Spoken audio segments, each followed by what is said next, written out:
recording. Hi! Welcome to the Tom and Rob podcast. I'm Rob. That's Tom.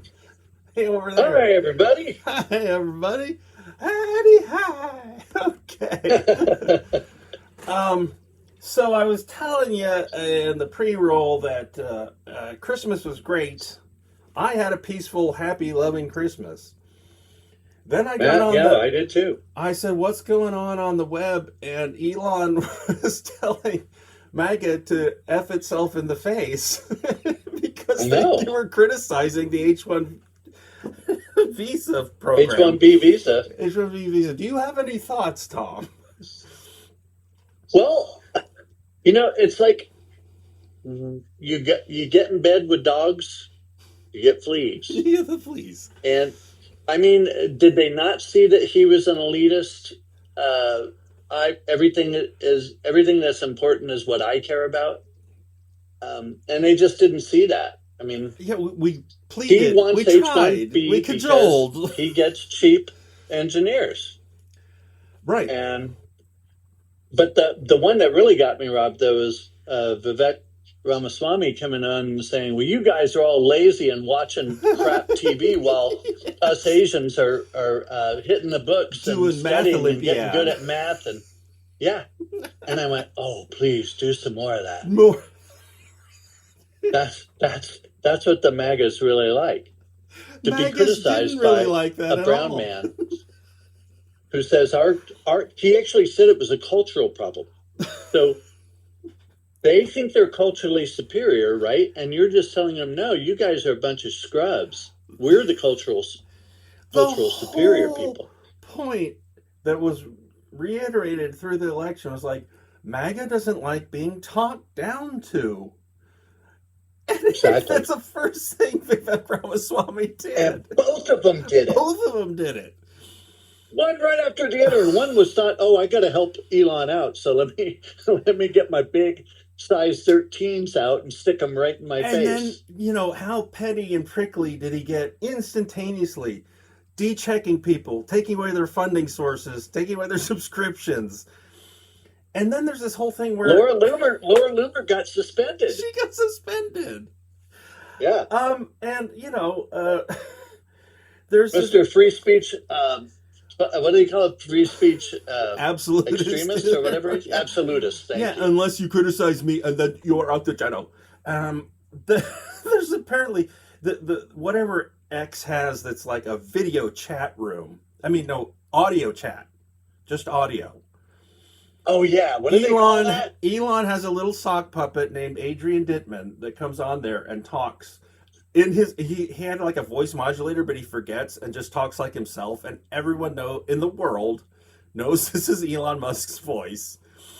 And he uses this character, Adrian, to defend Elon Musk. Well, Elon's doing some very good things. Elon is very smart about these things. Seriously, he's doing a vocal sock puppet? Yes. Not even hiding behind a fake or text thing? No, it's his voice.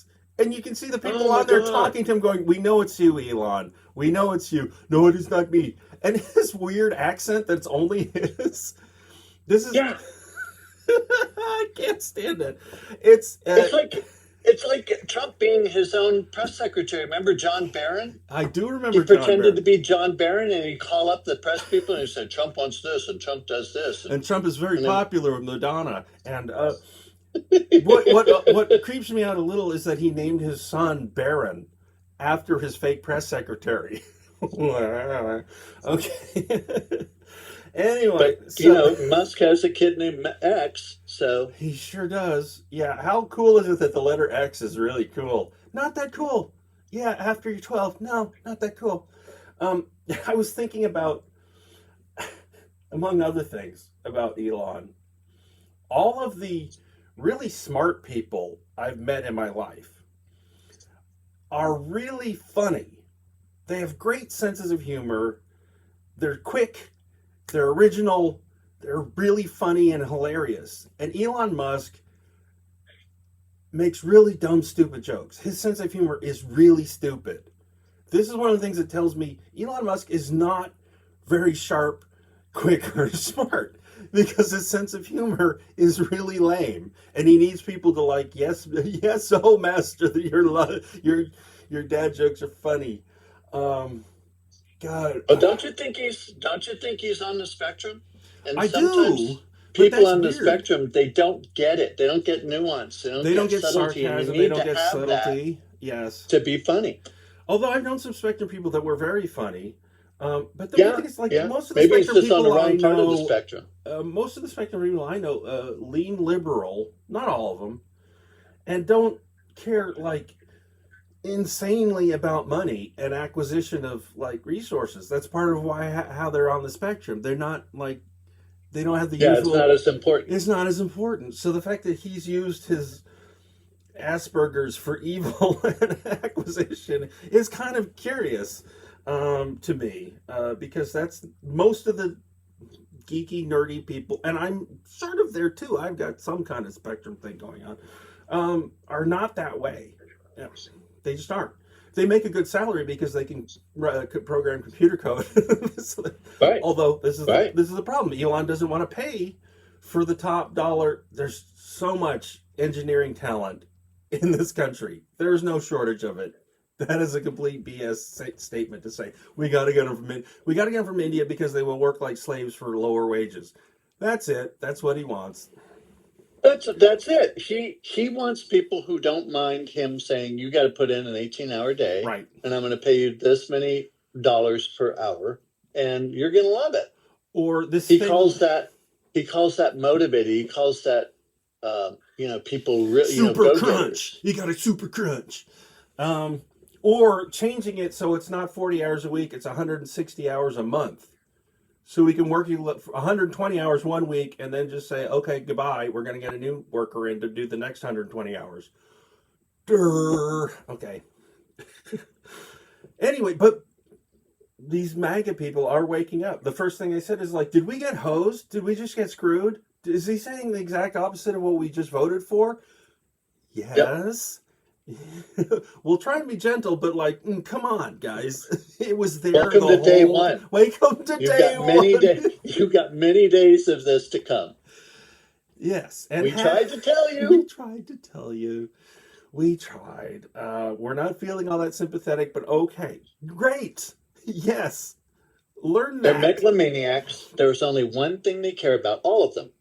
There's only one thing they care about, and that's them. Yeah. Right? Yep. I mean, when Bibi Netanyahu said to Elon, he said, "Hey, you're a pretty smart guy. I saw You're that clip. practically the president." And he goes, "Well, not technically, Not technically, unofficially." And he goes, "Oh, okay, you're the unofficial president." I did And see I went, that clip. why isn't anybody piping that in 24/7 to Mar-a-Lago, to the other, the Trump, and start a Trumper tantrum? There were, yeah, I did see. I saw the first video evidence I've ever seen that Donald Trump laughs. It wasn't a great laugh, but it was the only one I've ever seen. He was talking about Elon at a rally, and he said, "Well, they all say they're saying he's president. He's not president. He can't be president. By the way, he can't be." Ha ha ha! That little ha ha ha was the only laugh I've ever heard Trump ever emit, and it was about Elon saying he's president, and Trump goes, "You can't be." Ha ha ha ha! Which I'm like, there's so much to unpack there. We'll be working on that for years. But clearly, there is a thing going on. There is a whole dynamic going on that is going to. I mean, the fact that Laura Loomer is the one that like went to 9/11 with him, and like, why is she flying around on his jet with him? Who is she? And now she's the one who made the first like, "Hey, I don't like Elon. Hey, what a stage 5 hanger on he is," and she started it. I don't know. Although I guess it was Trump appointing an AI czar, also from India. Oh, yes. That's where it started. He was not just an Indian of American descent. He was an actual Indian immigrant, born in India. And do you remember his name? Was it? I can't remember the name. But yeah, the AI czar was a guy he's been in like 37 tech companies and four or five different hedge fund or not hedge fund VC companies. Uh-huh. So he's a venture capitalist as well. Which Hey. a lot of them start, like Mark Andreessen started as a browser guy with Netscape and Right. Mozilla before that. And then he went into venture capital as well. So that's not unusual. No. But Peter Thiel did the same thing, came out of PayPal and went into venture capital. It's this sudden understanding it's an up and down split, not a left-right split that's suddenly occurring to some people. Elitist versus salt of the earth, right? And unfortunately, Trump is siding with the elitists with the H-1B visa, even though he's a little confused. The visa program that he abused was H-1B2, H-2B, H-2B, H-B. I forget how it's two rather than one. I know that. Yeah. So it's H-2B. And he was accused of basically trafficking in people to get these people in under that program. But slave trade, white slavery. Anyone could tell you that MAGA's most important issue this election was immigration and America first. That's it. They really cared about that genuinely. And to have Elon and company just not get that, or like F yourself in the face if you defy me on this. It's like that was the main issue. Whether you agreed with it or not, which you can't say you didn't know that was important to the MAGA folks. Right. I don't know. And this is already with them being disappointed with Trump saying, prices will tumble immediately as soon as I'm elected because everybody will know actually, that, avocados might cost $30 each. And then he goes to Time and he goes, I don't, it won't be easy to bring down prices. By the once way, they're up. I invented the word groceries. Which he says because he never heard the word in his entire life. Nobody ever used that before. I must have invented it because I've never heard it before. No, he's like those babies and children who go, you can't see me. So he thinks if he's never heard the word before and then he starts using it, he invented it. These are well-known tics of his. Very many people don't know Lincoln was a Republican. No one dumb person who's the head of the Republican Party doesn't know Lincoln was a Republican. Oh, God. Oh, there was one more thing. What was it? If I try and bring up my notes app, is it going to blow things up? I'm just worried. Okay. I know there was something. Talk amongst yourselves, coffee clutch. Oh, okay. Let's pivot from the bad guys to the good guys. Jimmy Carter. Let's say some nice words of respect. James Earl. Yeah. I went back. This is probably going to be, a lot of people are going to disagree with me, but bear with me. The so-called Malay speech he gave way back when he was in his sweater, sitting in the, I think he might have been not in the Oval, but maybe in the Residence when they filmed that. I can't remember. But he gave this speech, and the speech never uses the word Malays. Nope.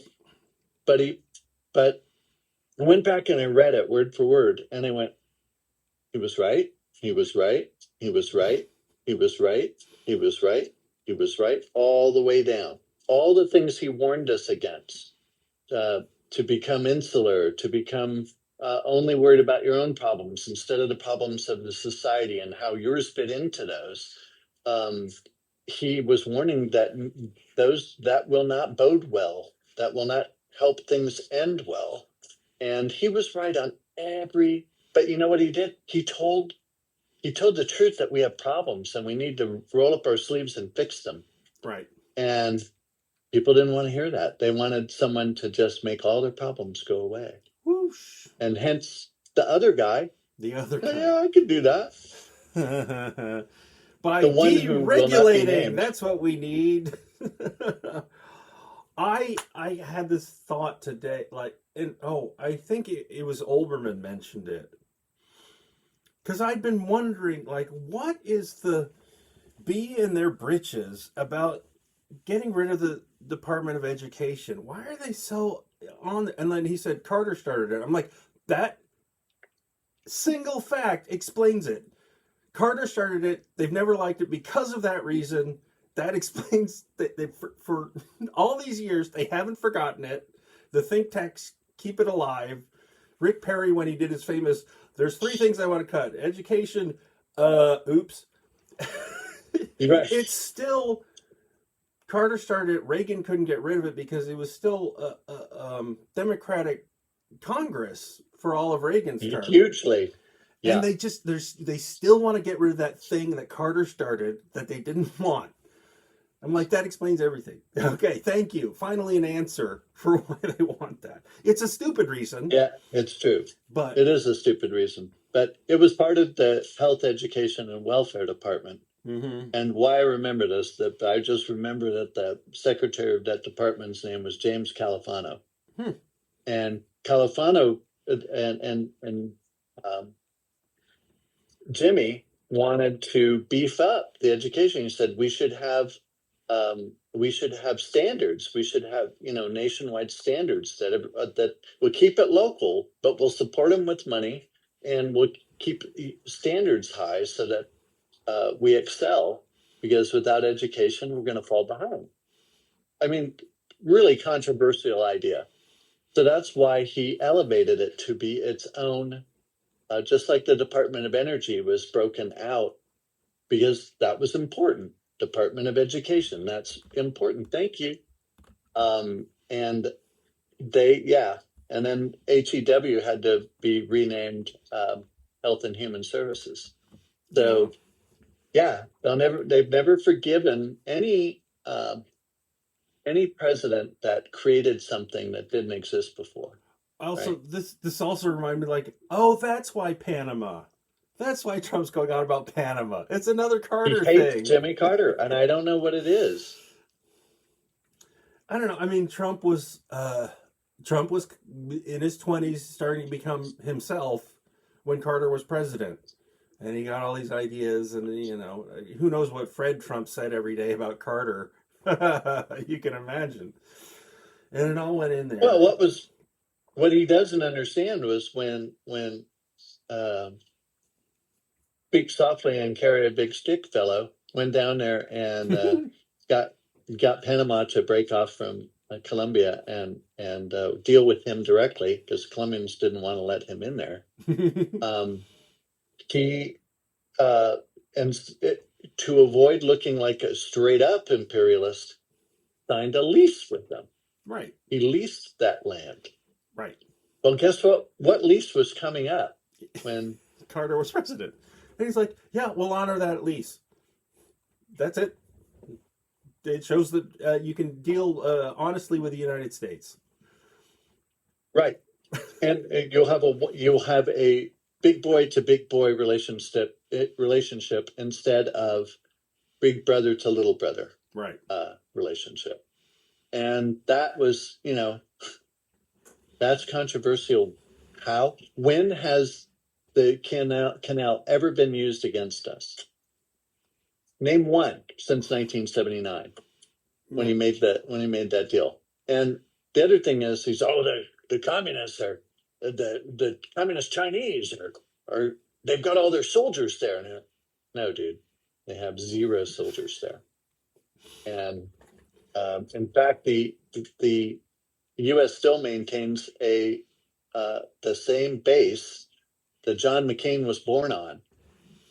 Right. They still maintain that, again, under a lease. So it's like he doesn't know anything. He doesn't understand anything. He's never looked up anything. He's never read anything. Well, people, when they said, President Trump doesn't like to read things, so they said, okay, we'll make a slide deck. People can watch a slide deck. If it was more than 10 slides, he complained. They'd How have to- long is this gonna? Why is this so long? And they figured out if we put 2 or 3 slides in that mention his name or have his picture, then he loves it. Or if they dealt with a part of the world that had a Trump Tower in it, they Right. would show Oh. the Trump Tower as well. Okay. And that would make then he'd lean forward a yeah, little. that's my property. It's a really good property. Best in the world, the greatest, the best. Even though Highest they're losing quality. money every year, they're still the best. Oh man. And the other reason he hates Panama is the Panamanians. I forget the exact name, but he had a tower in Panama City. Oh. And they were one of the first people to rip Trump off the name of their tower. And he never forgave them for that. He loves his name so much. He didn't own it. He just put his name on it. It was just a licensing agreement to put his name up there. He didn't develop it, he didn't build it, and he didn't own it. So, but he had his name because they thought it would draw certain kind of clientele. And then when they realized they were not getting that certain kind of clientele anymore, because very little of that money was going to Trump. The extra money was supposed to go to the people who actually owned it. So when it wasn't happening, they said, "Oh well, let's take the name off." And that, you want to piss a guy off, that's the way to do it. I'm having so many thoughts. Some of them are like, I meant to say these things before Christmas, but we had an extra long break. Like his misunderstanding of tariffs, I swear he thinks somehow that tariff money is going to end up in his wallet. That's why he loves it so much. Somehow he is going to get rich from tariffs. I don't know how he thinks that, but I know that's how he thinks. That would explain it. It must be, because it doesn't make, otherwise the way he talks about it doesn't make any sense. No. Because, a tariff is real simple. I mean, I don't know about you, Rob, but learned that in 6th grade civics class, that a tariff was a fee or a tax, however way you want to look at it, that is imposed upon the importer when they want to bring in a foreign good gadget, thing, shipping item. crate. Exactly. And most of the time, they have to pass on at least a big portion of that fee to the you and me, the consumer, because they've got to recoup at least some of that. Yeah, make a little profit above that. Now that it's cost more to import it, I have to raise it so I get more. We understand. I may not have to do the entire fee, but I have to do at least a portion of it to remain profitable. Right. And he just doesn't seem to get. He thinks that, and he's convinced his people. Maybe he doesn't believe it, but he did convince his people that the foreign country, not even the foreign companies that are sending their stuff in, have to write him a check. Yeah. Or write a check to the United States of America. Or something. So it goes in the treasury. Well, it's just like the same thing. The same thing. He thinks NATO is a dues organization. Right. Right? To be in NATO, you've got to pay for your 2% of your GDP. No. No. It is a military alliance, right? Everybody spends on their own military. And, truth be told, we used to spend the lion's share. And there was a good reason for it. After the war, they didn't have an economy. No, everyone was destroyed except for us. Fucked up. Yeah. The French were messed up. The Italians, forget about it. Because we just watched a really good movie called The Children's Train, about how bad things were, especially in southern Italy, from Rome down. It was bad. I mean, kids were starving. There were no food. There were no jobs. And the whole thing of The Children's Train is how the Italian Communist Party got people or offered to say, hey, if we will take your kids up to the north still in Italy, they were saying, "Oh, he's going to send them to Stalin, and Stalin's going to chop off their hands and eat them."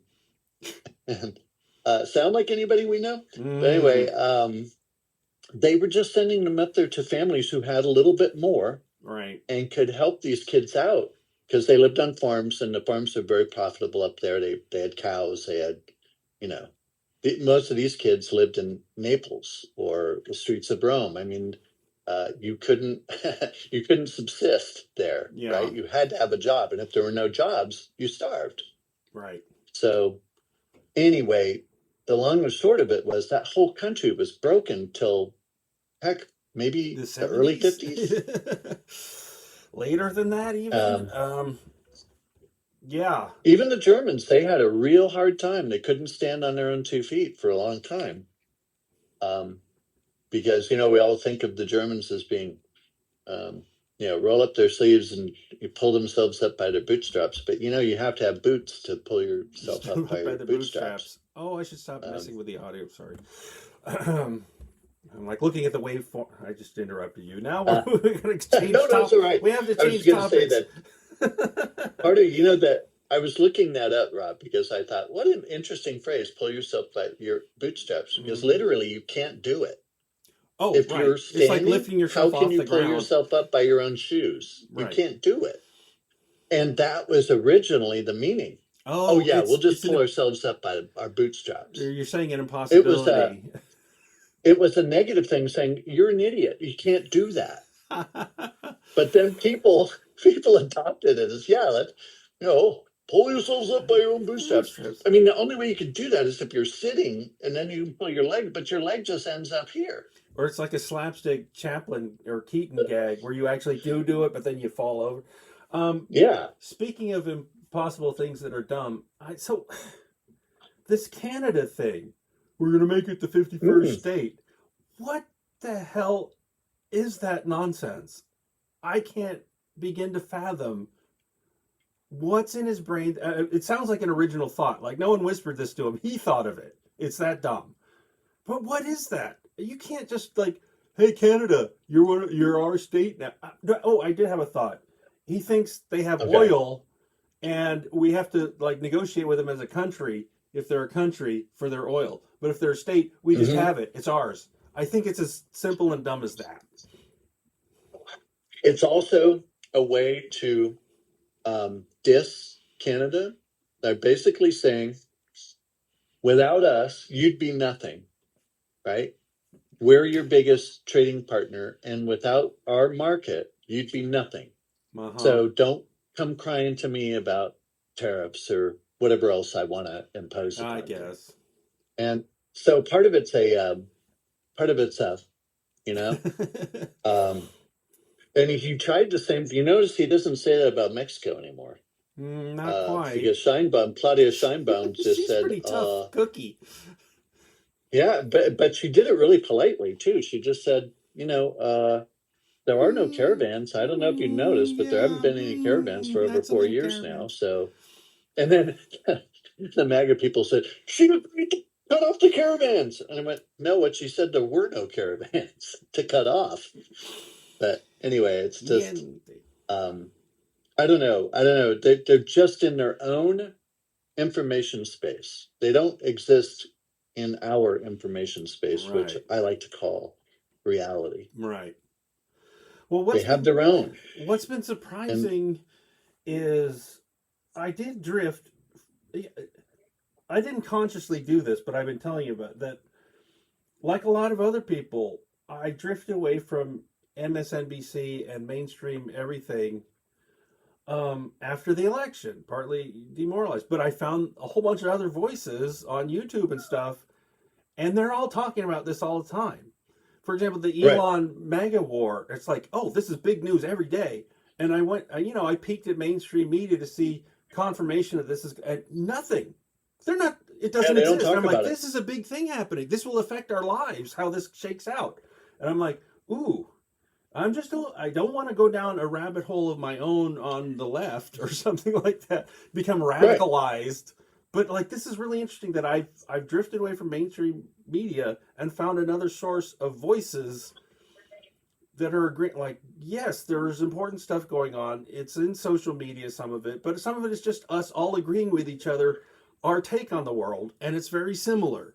So yes, hello, how are you? Yeah, me too. Yeah, you too. You too. Oh my gosh. And so I have been experiencing that the past few weeks, and Yeah. I'm just noting it like, oh, I didn't know that was going to happen, but it did. And Well, it's interesting because everybody talks about how big Joe Rogan's reach is. But I forget what organization. It might have been the Atlantic. It might have been another organization or maybe it was a media survey thing. They took all Joe Rogan's podcast downloads and listens and whatever he does on YouTube, because I'm assuming his video version is on YouTube. Am I wrong? I never watch it, so I couldn't tell you. No, I don't click on it yet. And they added them all together, and then they took Midas Touch, the Mycelis Brothers channel, both their podcasts, all their different podcasts, because they have quite a few. They have quite a few, and the ones they do on YouTube. Yeah, and they're basically equal. Right, one in aggregate equals the other. So I didn't even know Midas Touch existed until after the election. And now I'm like, oh, I had been paying attention. Yeah, as soon as I started watching, I'm like, oh, this is where Tom's getting some of his stuff from.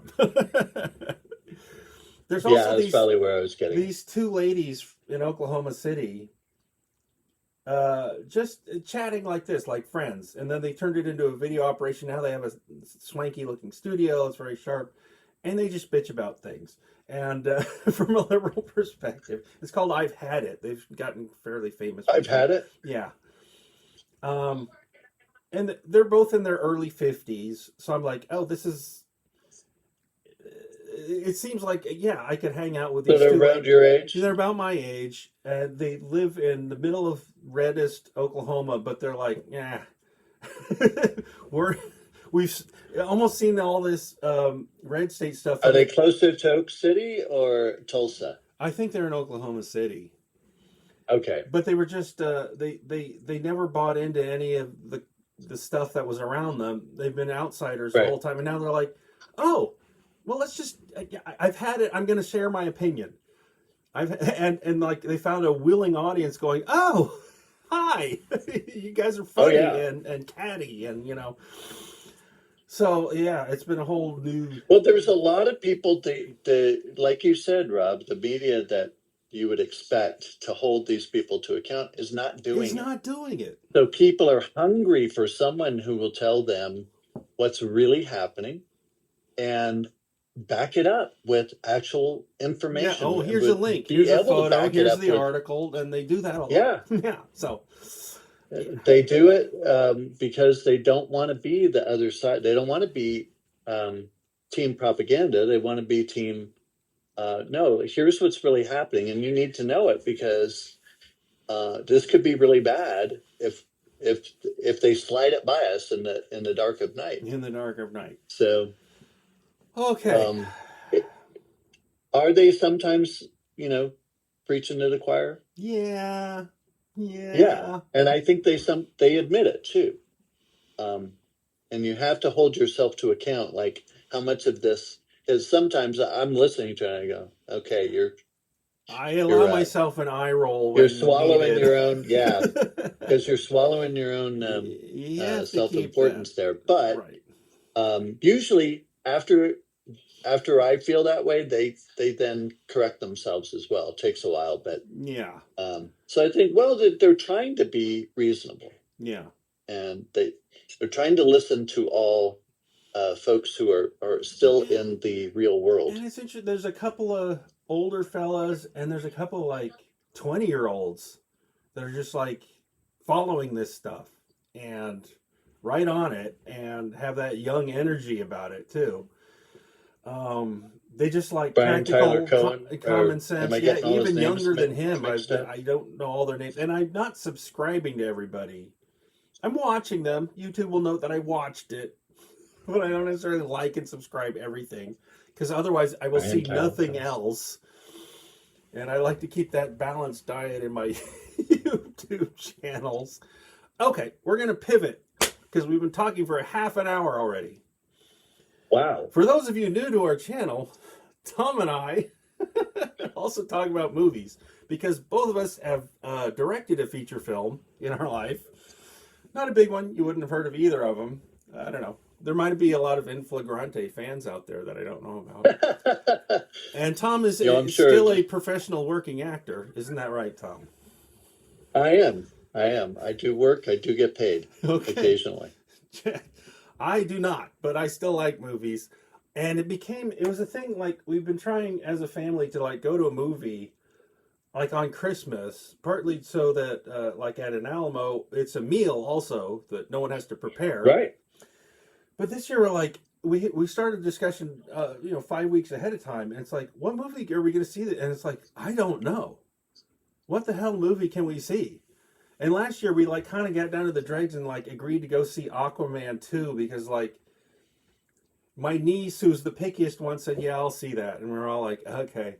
And we watched it and forgot it. There were many discussions where people were like, what did we see last year? And mentioned the movie from 2-3 years ago because it was more memorable than Aquaman 2 was. Yeah. This year we ended up at Moana 2. Disney film. I did see the first one. How was that?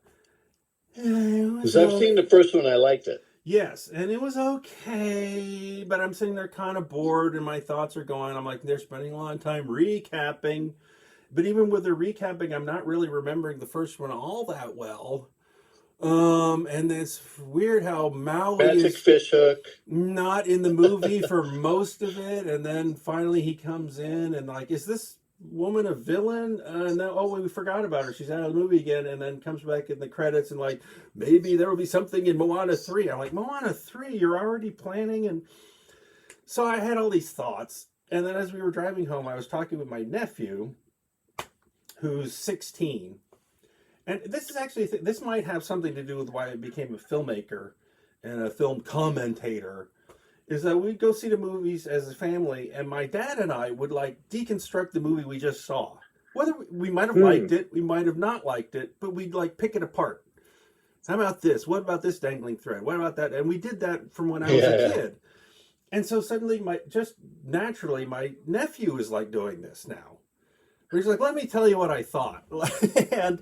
And he actually agreed with me like almost 90% of what I was thinking as I was bored watching it. And so it was really fun to talk to him about it because me too, I agree. And he had intel I didn't. He's like, they originally, because Moana came out like 8 years ago. It was like 2016. Yeah, it was a long time ago. It was a long time ago. They were planning a Disney Plus TV series, Moana. Yes. So all their plotting and arcs are for this long thing. And they're like, oh, no, wait a minute. We're going to rewrite it and cram it all together and do a movie. And I said, that explains everything. Like the Department of Education thing. That explains everything. That answers a lot of my questions. That's where they started from. That's why we ended up with this. That it's a middle movie that doesn't resolve anything. Because I was figuring, like, there's no villain. Who is the antagonist? There is none. They kind of go on this adventure, but they're not against anything. He's going to be there for the third movie. I'm like, oh, they're saving him because that was the big arc wrap up, and they couldn't figure out how to just do him a little bit. And also, we picked apart, my nephew and I, that there was no character development at all in this movie. There was in the original movie.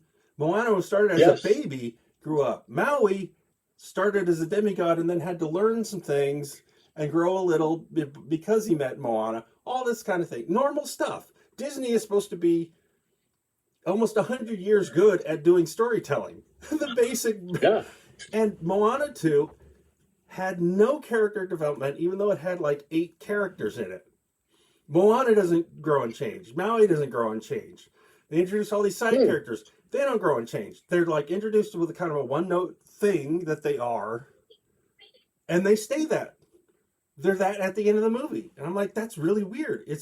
So it feels like this really flat experience to watch it. Yeah. Anyway, that's what I thought of Moana too. No, it's not fun. Moana, she and Maui are at loggerheads at the very beginning. And the only reason they start to cooperate with one another is the ocean is on Moana's side Right. and keeps screwing with Maui. Yes. And Maui, and it's explained that Maui has stolen this thing from the Mother Island's, I guess, a gemstone, and it made the Mother Island turn into a lava monster. Right. Right.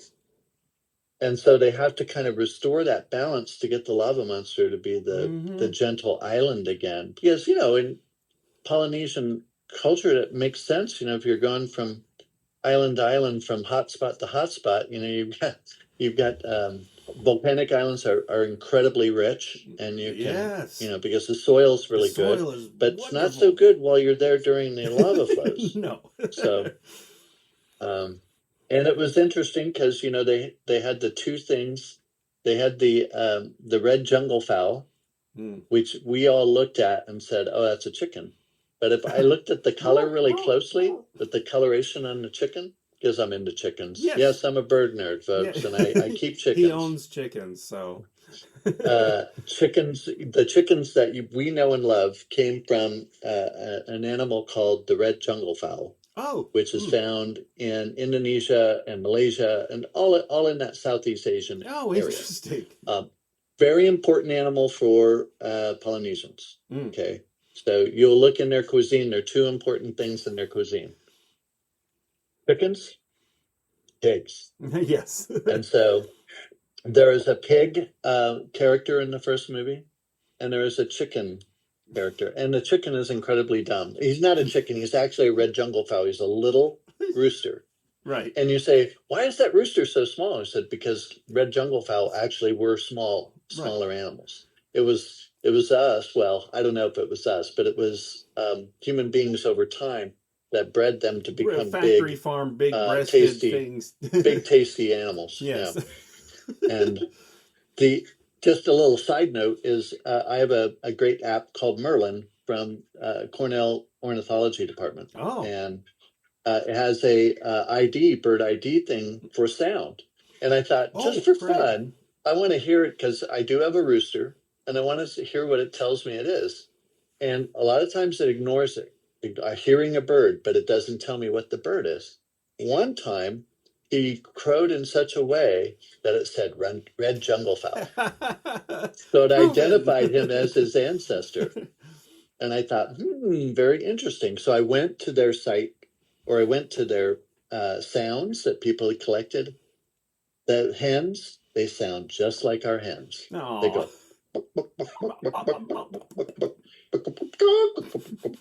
And their roosters sound very much. Now that we noticed the Indian rooster and the Malaysian rooster and the Indonesian rooster all sounded different, but it's basically cock-a-doodle-doo. Right. But sometimes it's higher pitched, and it longer. The duration of any of those bits can change, like cock-a-doodle-doo or "Karoo." You know what I mean? It's slightly different because they have regional differences. But it's basically the same thing. So it's not like they changed a hell of a lot. I'm wondering if I can trick you into making any more chicken noises. Is the most closely related to T-Rex. Right.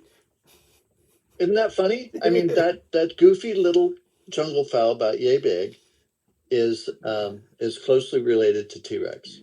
It's secretly most closely related of all the birds. It's thinking of like chasing little tiny creatures and munching them up.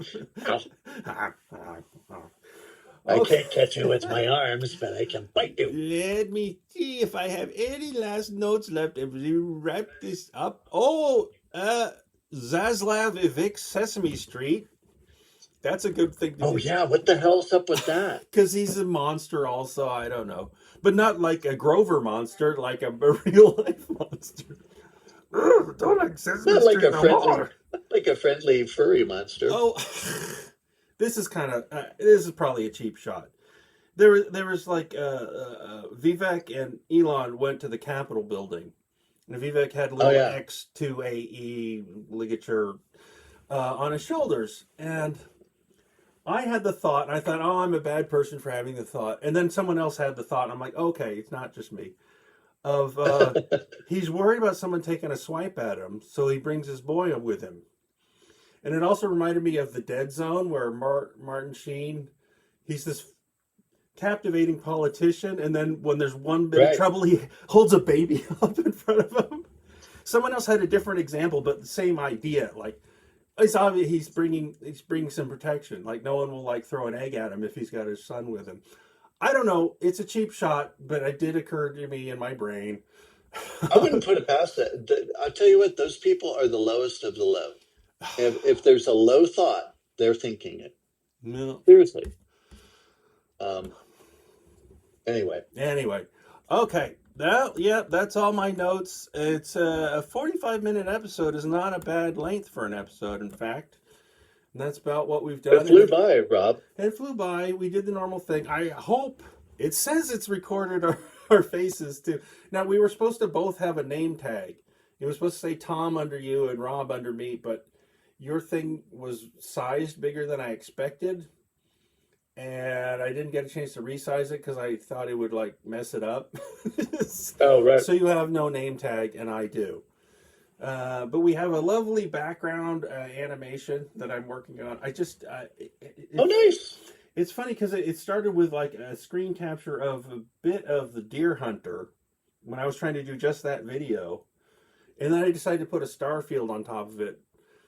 And that's easy enough to do.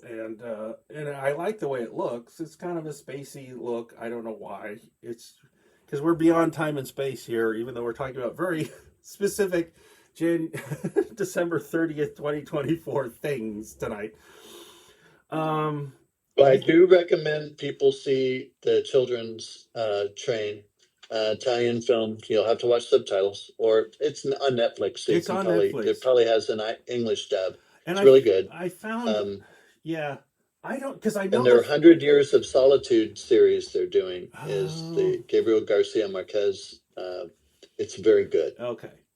I was, because that reaction video that I watched, which officially became solo, like both of them have now posted it like we're not doing it together anymore, but they are doing it separately.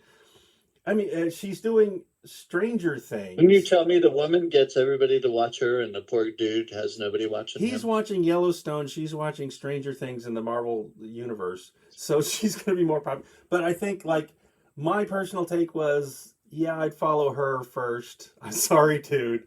But they were great together, and it really is really sad. And they started doing music together, and she's like, I'm not going to be in the music anymore. He's going to keep doing music on his own, but I'm going to do the movies now. And it's like, okay, oh.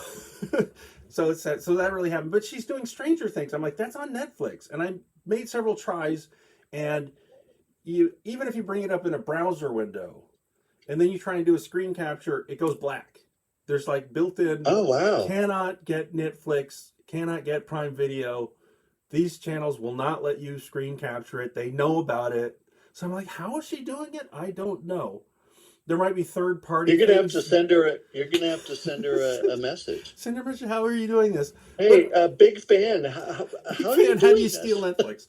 I've always wanted to keep my nose clean and like do things properly. And if they really want to be like very protective of their copyright, I don't want to like force it. I can do still images from like the Deer Hunter when we talk about it, but I'm not going to be playing video. But I do want to kind of, because when we talk about something, sometimes I would like to show the visuals along with it. This is an iteration number 4. We'll have more bells and whistles with it or something. Well, and I know when I was in media, or I should say press, I was a newspaper guy. You had to contact them and say, can we? Like the stills they send you, it says Property of Columbia Pictures or whatever, right, or Universal Pictures or whatever, and you can use those still pictures in the newspaper. And if you were like those noontime shows where they do segments on movies or TV shows or whatever, they get a video clip from them saying, yeah, please use it, because they want to promote it. So I think what you would have to do is say, hey, I'm a YouTuber or whatever you want to say, and I'm an influencer, even though who do I influence? I don't know, but I'm an influencer, and Yes. and I want to use clips. Can Well, I? And they'll probably say yes. The other thing I can do, I have this huge DVD collection. I could make a point of talking every week about something I own on DVD and use my DVD to get clips because I own it. And it's, and I'm probably not playing the sound and the picture, just the pictures. Little 5-second clips, little loops. That should be like fair use, I think. It's for educational purposes so that people understand how to make cinema, Right. Right. From professionals or semi-professionals or one-time semi-professionals. We get paid. We get paid for doing I the did job. get paid to work on motion pictures. I did. Yes, you did. Several times. Yes, you did. I did. Okay, and I made money with my own movie. That's right. I did. I made a little money on making a movie. Okay. We'll talk about that some other time. All right, Tom, I'm hoping to maybe upload this by tomorrow and you can take a look at it and see what you think. Awesome. Rob, thanks for taking the lead on this, man. All right. Yeah, I'm having fun. I'm gonna start figuring out how to use this. Yes. Figuring out how to use that because that can be important. Also, there's also like little control things like that help you. It's like a really simple switcher, feed one, feed two, transition that interfaces with this OBS software. When you get slightly fancier, it does that. Okay, but otherwise, yeah, good talking to you. I will see you in the new year. Keep me updated on your Monday schedule because it keeps changing and so forth. But otherwise, all right, Happy New Year. I will talk to you in 2025. Same to you. And we'll see. Good talk, and we'll talk to you again soon. All right, bye-bye, everybody. Bye-bye.